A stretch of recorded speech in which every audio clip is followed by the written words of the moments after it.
Tanan!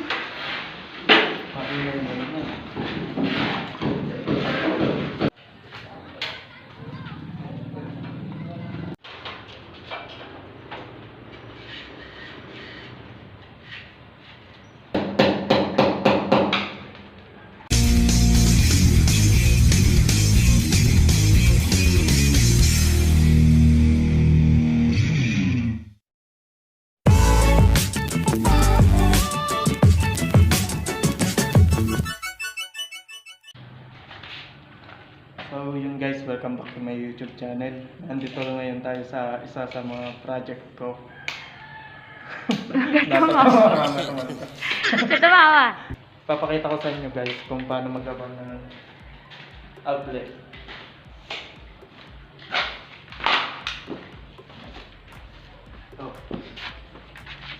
Ito yung pag-abang ng outlet guys. Pakita mo. Yan. Sa pag-abang iaangat nyo lang ng konti, siguro mga 1 cm, dahil papalitadahan pa yan. Pag ipinantay nyo dito sa hollow block, lulubog na yan, hindi naabot yung inyong tornilyo. Kaya kung mag-aabang kayo, medyo nakaangat ng konti. Tapos aabangan nyo na din ng PVC na naka-elbow na yan. Ito yung panel box natin guys. Tapos ito yung mga PVC nya papunta dun sa mga outlet. Pag-aabang nito ganun din. May putol siya dito para pag nagtambak, hindi nyo muna kakabitan nitong mga PVC papunta dun sa outlet. Saka nyo lalagyan siya pagkatapos na ng tambak katulad nito. Tapos yung entrada niya, yung supply niya, ito yung 3/4 na PVC kung mapapansin nyo. Malaki.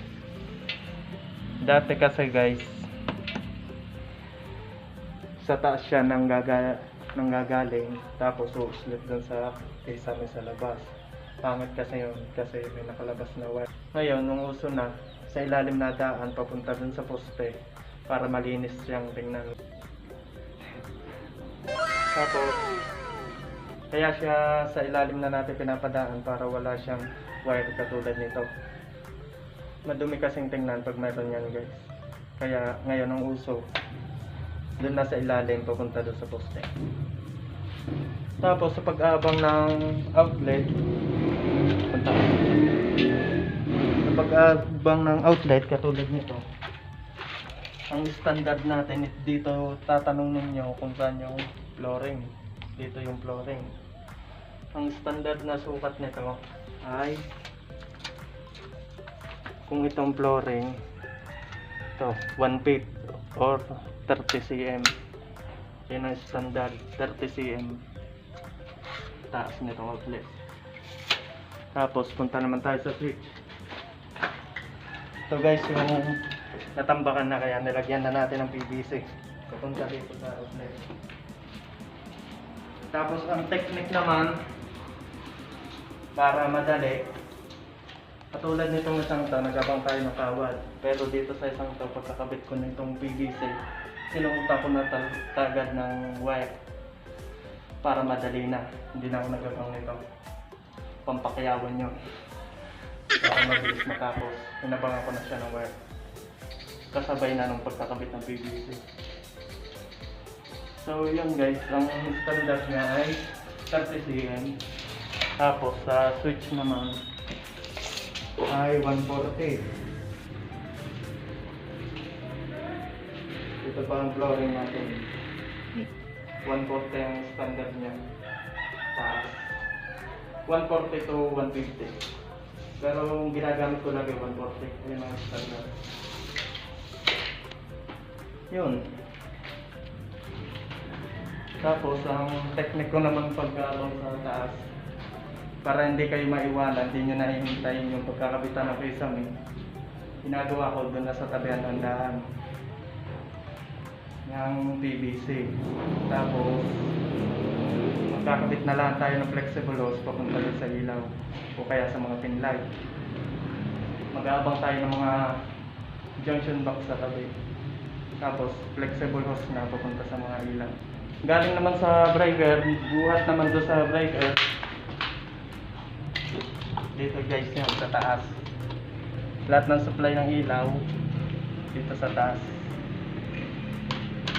Nang gagaling papunta doon. Pakita mo. Papunta doon guys.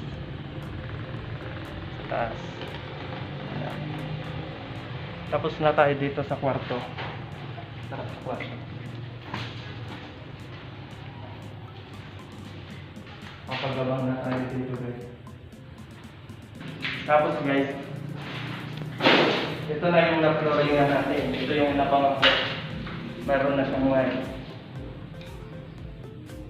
Nung katulad nga kanina, sa pagtutubo pa lang, isinabay ko na tong wire para mabilis ang gawa natin. Kakabit na lang natin yung outlet.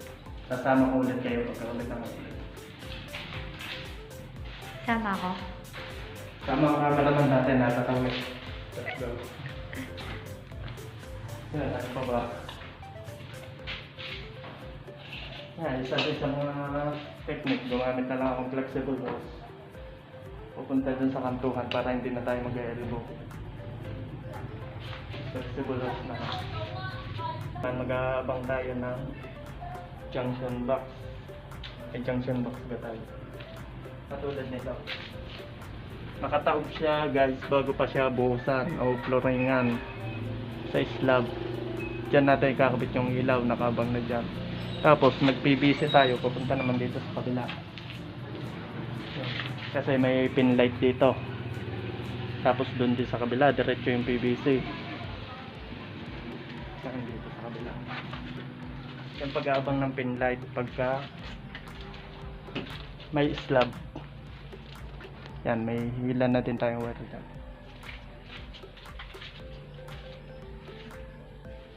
Tapos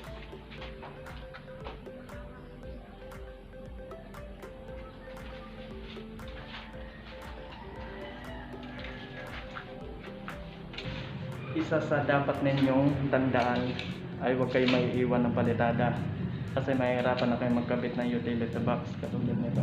Naiwanan na tayo dito. So, buti malambot pa kasi kapapalitada lang niya kaya madali ko natanggal. Tapos sisinsilin na lang natin para makabitan. So, kasi yung abang nating outlet sa rice cooker o doon sa mga di kuryenteng lutuan.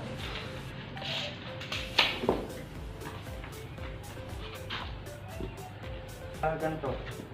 Habang wala pang tambak, habang lang kayo ng ganito. Tapos pag okay na itong tambak na patag na nila, saka natin dudugsungan ng PVC papunta dun sa ating breaker.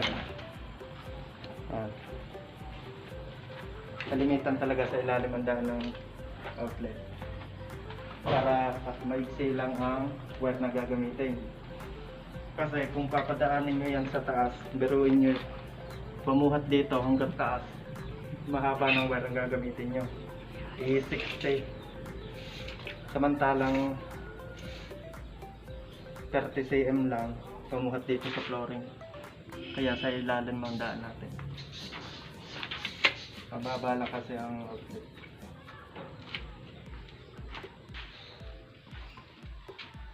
Tapos guys, kung mapapansin niyo kung bakit madami itong PVC nito pababa, kasi kanya-kanya ng breaker yan. Katulad nitong isa, pupunta dun sa living room, sama-sama na yun yung mga outlet doon, pati doon sa TV.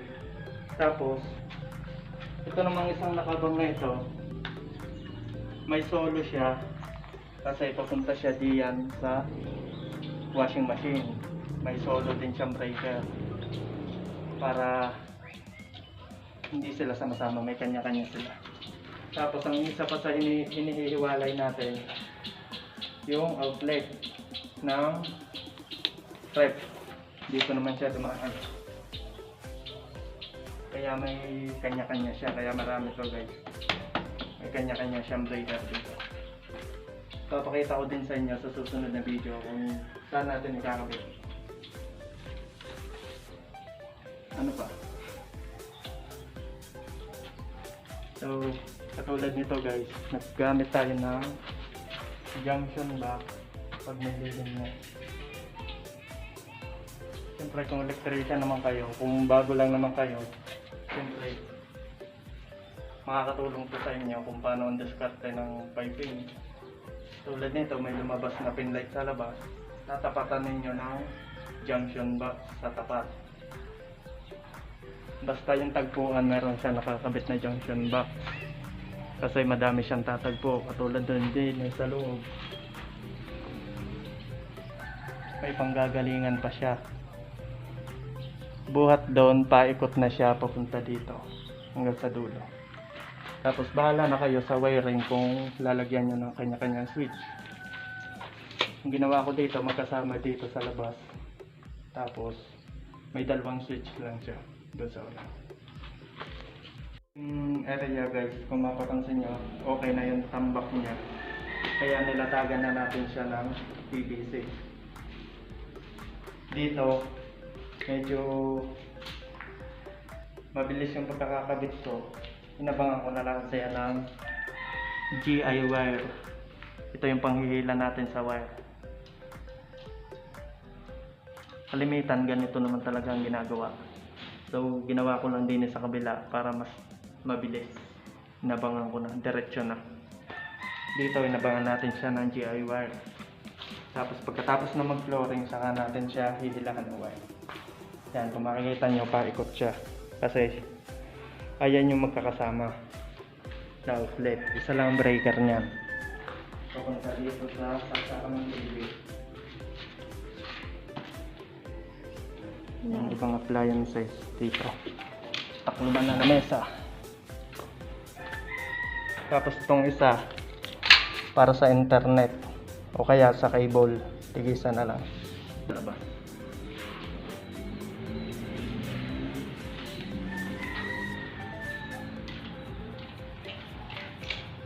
So, ganyan lang guys.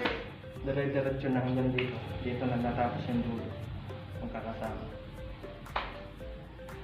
Okay. Tapos ito naman yung sample ng ating abang ng utility box pag mayroon na siyang palitada. Ito na yan. Mapapansin niya, halos sakto na siya.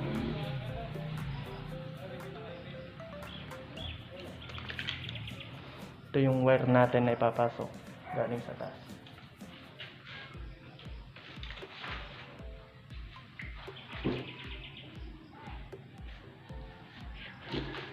Lawak ng bintana.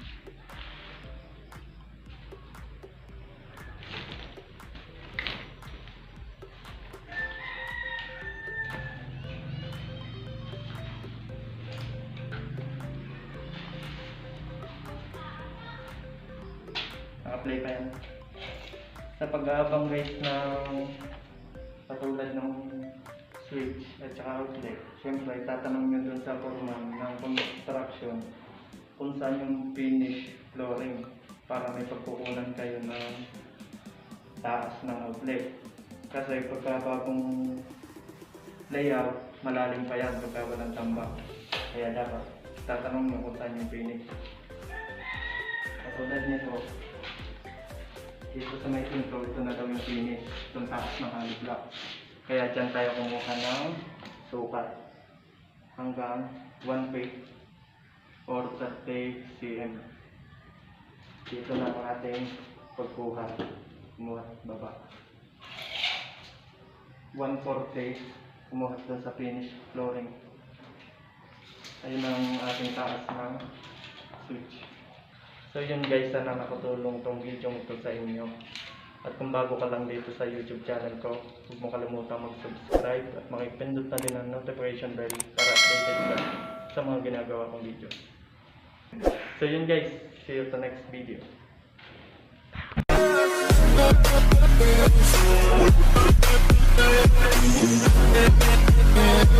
We'll be right back.